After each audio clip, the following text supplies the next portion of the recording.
What if I told you that the price of your groceries, your phone, your clothes, and even your furniture is influenced by something you never see?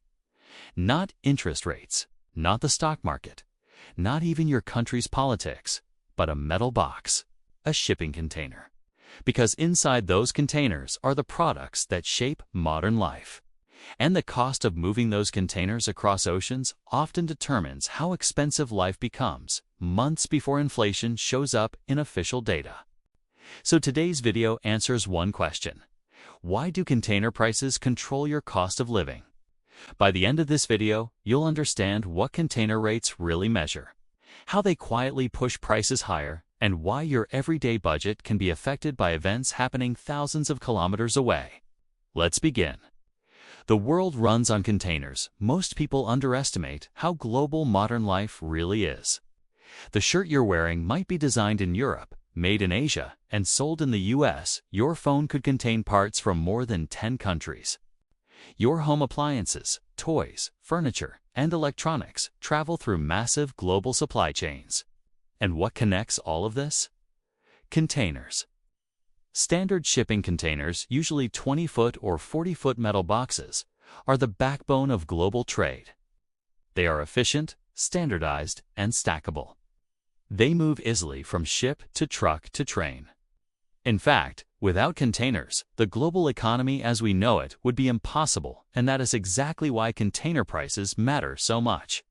Because when the cost of moving those containers rises, businesses don't just lose money. They pass that cost on. To you, container prices are not just shipping prices. Let's clarify something important. When we say container prices, we usually mean container freight rates, the cost to transport a container from one port to another. This is not just one simple number. Freight rates depend on the route: Asia to Europe, Asia to US, etc.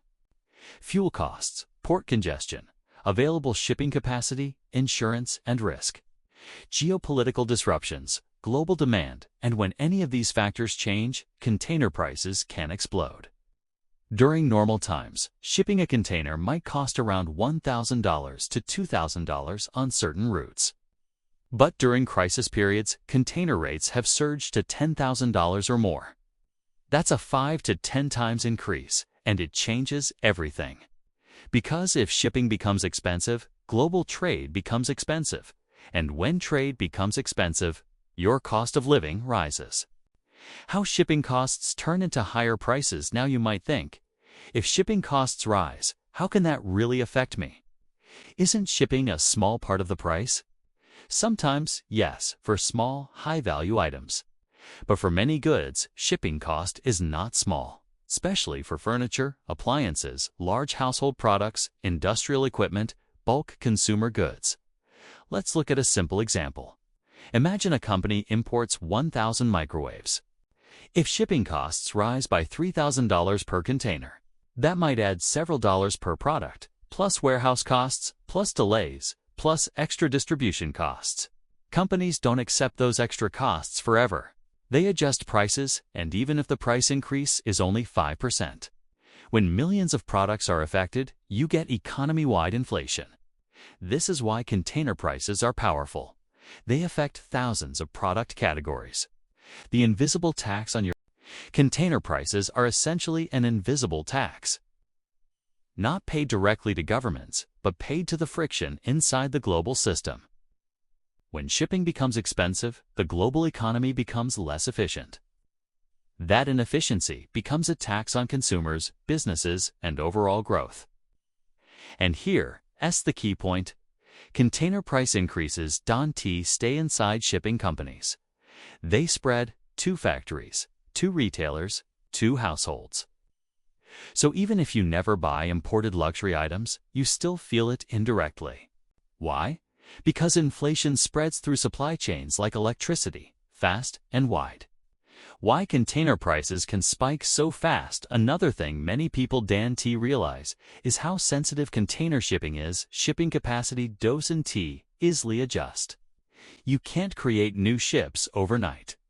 You can't build new ports quickly. Here are the 3 main reasons container prices jump. 1. Route disruption.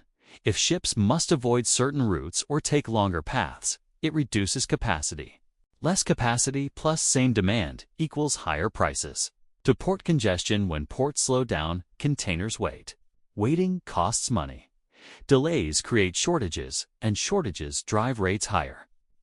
3. Demand surges. When consumer demand rises, containers become scarce, and shipping companies raise prices quickly. This is why container prices are not stable like a regular taxi fare. They behave more like a stock market, highly responsive and volatile. The time lag. Why people don't notice until it's too late. This is one of the most important parts of the story. When container prices spike, your cost of living doesn't change the next day. It takes time. Why? Because businesses have inventory. They might already have products in warehouses. So for a while, they can sell at older prices. But once new shipments arrive, retailers face higher costs, and that's when prices rise. This delay can be 8 to 20 weeks, which means container prices are often an early signal. Inflation doesn't start in supermarkets. It starts months earlier on shipping routes. What goods get hit first? So which items get hit first when container prices rise?